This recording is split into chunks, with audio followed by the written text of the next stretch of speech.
we have a question right here. This is question saying like this. Okay, this is one of the best questions. Okay, so now let's solve this question. This question is saying a car from speed b point a से point d तक जाती है, जो कि एक राजमार्ग है जहाँ पर बहुत तेज़ स्पीड से हम कार चला सकते हैं, लेकिन उस बिंदु को जाना है आर पर।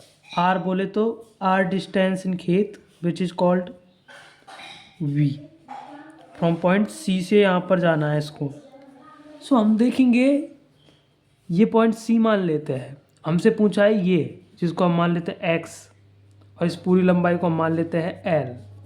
ठीक है, we need to find that x, जहाँ से वो टाइम अपनी टर्न को लेगी, जो कार है वो।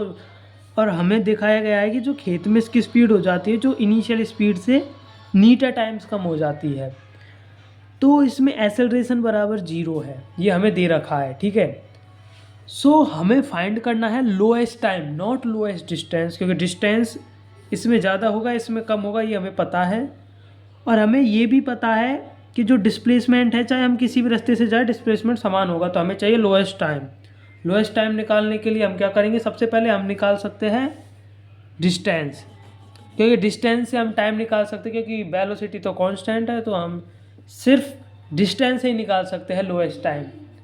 सो चलो करते हैं। सबसे पहले हम निकालेंगे, इसको मान लेते हैं हम बाई, और ये आर है, ये एक्स है, और इसको मान लेते हैं हम एल पूरे को। तो जो ए से लेके और सी तक का पॉइंट होगा, ए से लेके सी तक का जो पॉइंट होगा वो होगा हमारे पास एल माइनस एक्स, तथा सी से डी तक का पॉइंट होगा वो होगा एक्स, तथा सी से बी तक का पॉइंट होगा वो होगा वाई, एंड डी से बी तक का पॉइंट होगा वो होगा हमारे पास आर। ठीक है, अब हम इसको कैसे निकाल सकते हैं, सबसे पहले हम बाई का मान निकाल सकते हैं पाइथागोरस प्रमेय से, क्योंकि ये पर 90 डिग्री का एंगल बना रही है। सो बाई बराबर होगा √x² प्लस r²। ठीक है, हमारे पास आ चुका है ये फॉर्मूला। सो हम देख सकते हैं कि पहले यहाँ पर ये 20 स्पीड से चल रहा था, हम देख पा रहे हैं। ठीक है, यहाँ से पहले 20 स्पीड से चल रहा था। सो इसके द्वारा टेकन टाइम मान लेते हैं t1 है, तो t1 बराबर होगा travel distance upon velocity. Travel distance is L minus x upon b. ठीक है, तथा यहाँ पर मान लेते हैं इसने t2 समय लिया, t2 समय लिया। ठीक है, सो t2 समय बराबर होगा travel distance which is y upon velocity which is b upon नीटा। ओके, सो हम लिख सकते हैं t2 बराबर नीटा b अपॉन नीटा बाई अपॉन बी। ओके, अब we need to find T, total time. तो टोटल टाइम बराबर होगा t1 प्लस t2। तो इन दोनों इक्वेशनों को ऐड कर लेते हैं हम, तो आ जाएगा t बराबर आएगा L minus x upon B.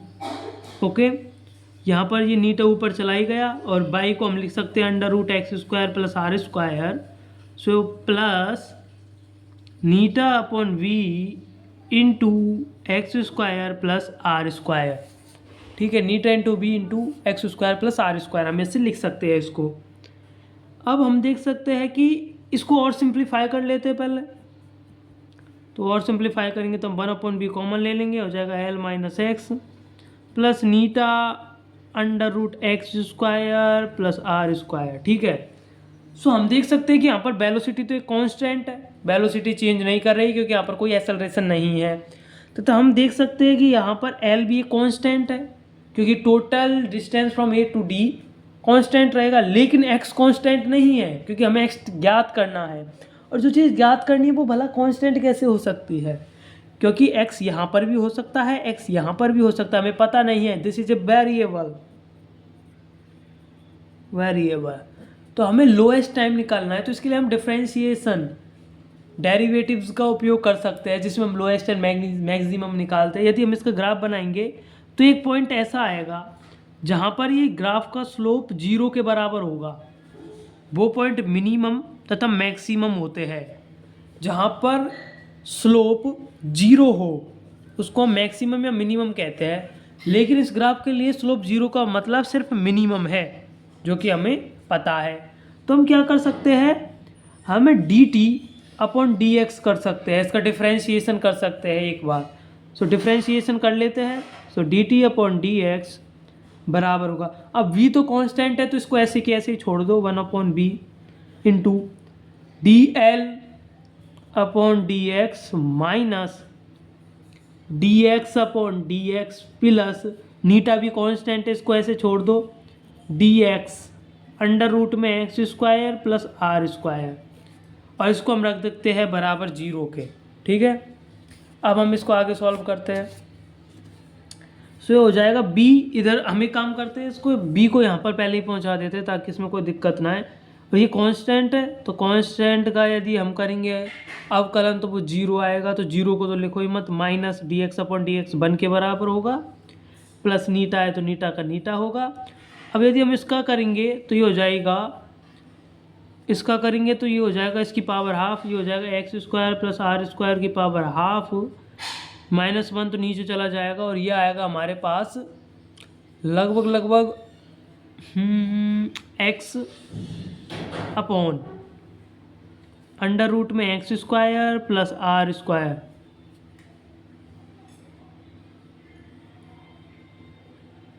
करके देख लेते हैं एक बार इसको। तो हो जाएगा ddx of x square plus are square की पावर हाफ, इसको हम लिख सकते हैं half x square power minus half,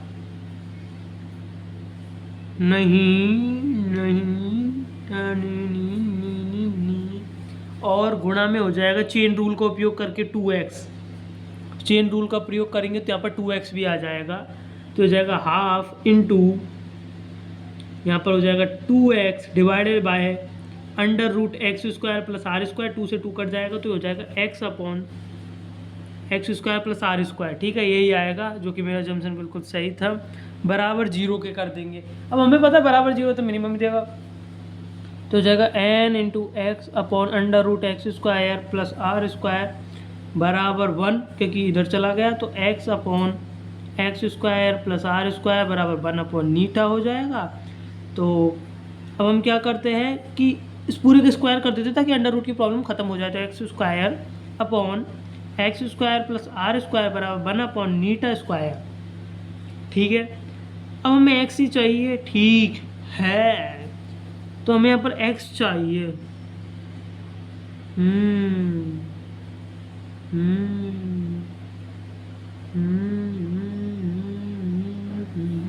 तो यहाँ से इसको पक्षांतरण कर देते हैं, तो एक्स स्क्वायर बराबर होगा x square plus are square, और इसको नीटा स्क्वायर से कर देते हैं, एक्स स्क्वायर इधर चला जाएगा तो हो जाएगा नीटा स्क्वायर माइनस एक्स स्क्वायर, नीटा स्क्वायर नहीं एक्स स्क्वायर कॉमन ले लेते हैं यहाँ से, हो जाएगा नीटा स्क्वायर माइनस 1 बराबर आर के।